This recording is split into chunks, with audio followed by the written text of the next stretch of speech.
Inihayag ngayon ni Senadora Amy Marcos na nakatakdang hirangin si DOJ Secretary Crispin Boyeng Rimulya bilang bagong ombudsman na maring pinatikos ng senadora.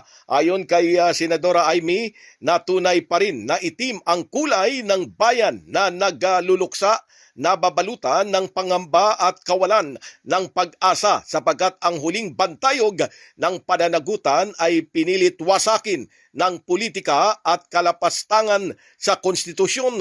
Paliwanag pa ni Senadora Amy na isang sapilitang pagtatalaga ng taong hindi karapat-dapat, may mga nakabinbin na kaso at may bahid ng kawalang hustisya ang tila na nangyayari ngayon. Sa huli, ipinapanalangin ni Senadora Amy na iligtas ng Panginoong Diyos ang bayan sa mga may itim na balak sa inang bayang Pilipinas.